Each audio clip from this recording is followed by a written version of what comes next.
constitucional por lo menos, se asemeja muchísimo a la historia de los Estados Unidos de América, ¿sí? Los Estados Unidos.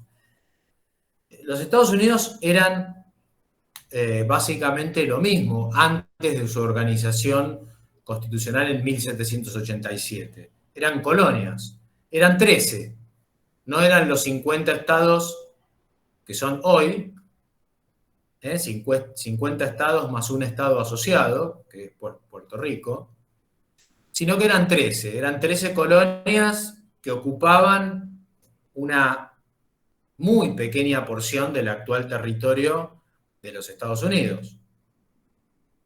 Les diría que esas 13 colonias ocupaban mayormente, bueno, los territorios sobre la costa este, ¿sí? Territorios que existían alrededor de las ciudades fundadas por los británicos como Boston, Nueva York, etcétera, etcétera.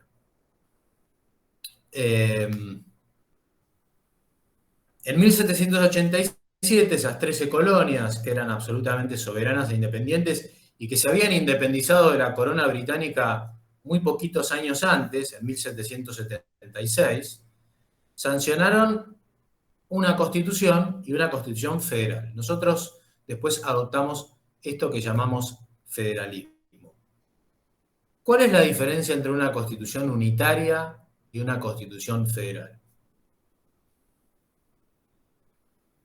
Que la unitaria es como que se unifica el poder y la federal hay una fragmentación del poder.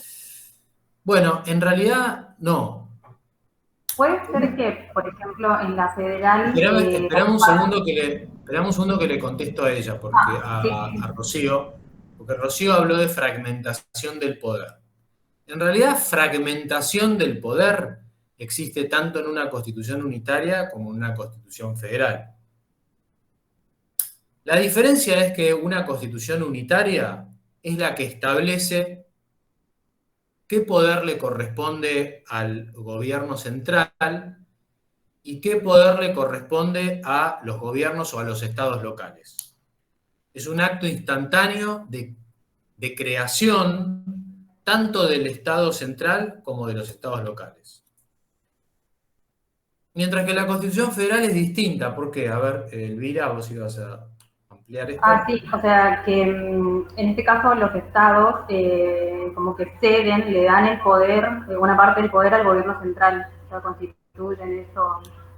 Exactamente. La diferencia entonces es que en una Constitución Federal, como la de los Estados Unidos y como la de Argentina y otros países como Brasil, México, Venezuela, o países europeos como Alemania, como España,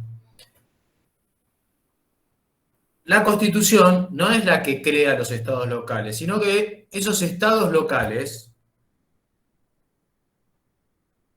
existen desde antes de que exista el Estado nacional.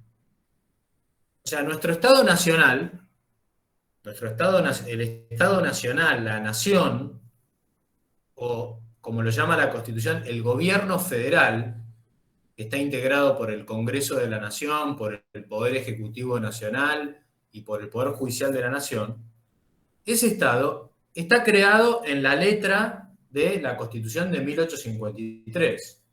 Antes no existía. No existía antes. De hecho, antes de 1853, durante muchos años, ¿quién ejerció las funciones propias de un gobierno central, por ejemplo, de llevar adelante las relaciones exteriores, las relaciones internacionales? ¿A quién se le habían delegado las provincias? A Rosas. Al gobernador de la provincia de Buenos Aires, exactamente, que durante muchos años fue Juan Manuel de Rosas. Pero no existía un gobierno federal, un gobierno nacional. Eso es una creación propia de las provincias en 1853. Entonces, el dato fundamental, el primer dato de una constitución federal es la preexistencia de los estados federales, de los estados locales, perdón.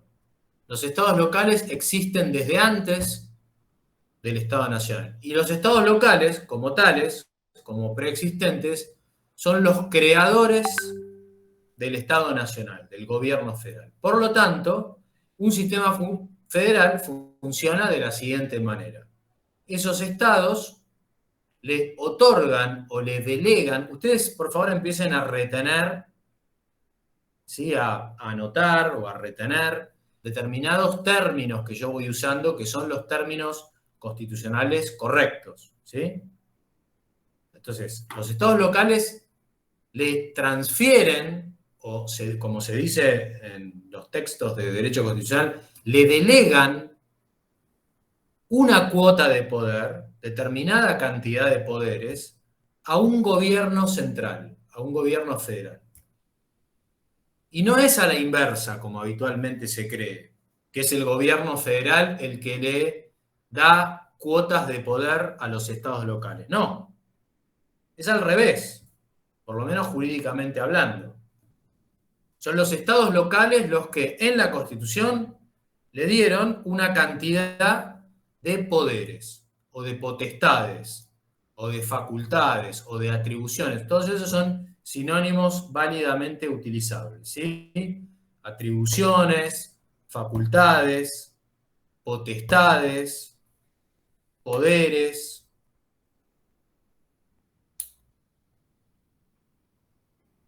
Bueno, y esos poderes están en la Constitución, porque si no están en la Constitución quiere decir que las provincias los conservaron para sí.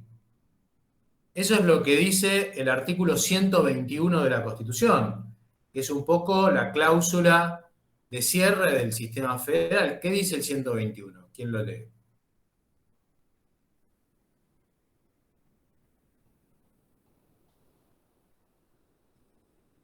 Ahí lo leo. Sí, Elvira. 121. Las provincias conservan todo el poder no delegado por esta Constitución al gobierno federal y el que expresamente se hayan reservado. Está bien. Lo que importa es esa parte. Okay. Las provincias conservan todo el poder no delegado al gobierno federal. O sea, que lo que le transfirieron al gobierno federal es lo que está en la Constitución. Lo que no está en la Constitución quiere decir que no lo transfirieron, que no lo delegaron, que no lo cedieron y que por lo tanto lo conservaron. Ahora, la Constitución no enumera todos los poderes conservados por las provincias. Porque son un montón de poderes, son un montón de atribuciones, son un montón de materias. ¿Qué sé yo? Hay poderes conservados en materia educativa, en materia sanitaria, en materia contravencional y de faltas, en materia de...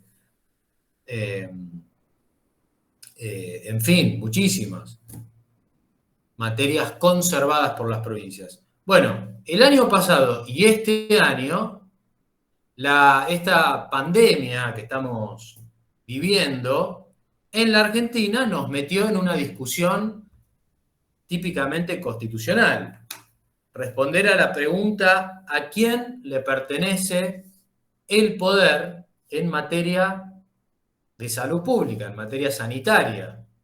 ¿A quién es el titular, constitucionalmente hablando, el titular del poder para dictar las medidas para combatir esta pandemia? Uno lo que ve en el mundo en general son medidas adoptadas así de manera, qué sé yo, súbita, tipo heroica, por los presidentes, por los primeros ministros, o por lo menos el mayor o el menor éxito que en cada país han tenido esas medidas se le asigna también a los presidentes, a los primeros ministros.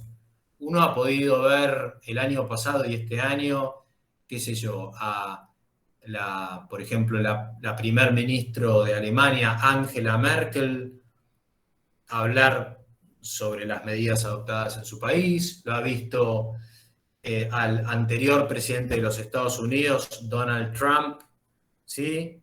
Decir qué era lo que se iba a hacer en su país con este tema, y al actual presidente Joe Biden decir cosas ligeramente distintas. Y en nuestro país, ¿quién asumió el poder de adoptar las medidas? el gobierno federal, profe. Pero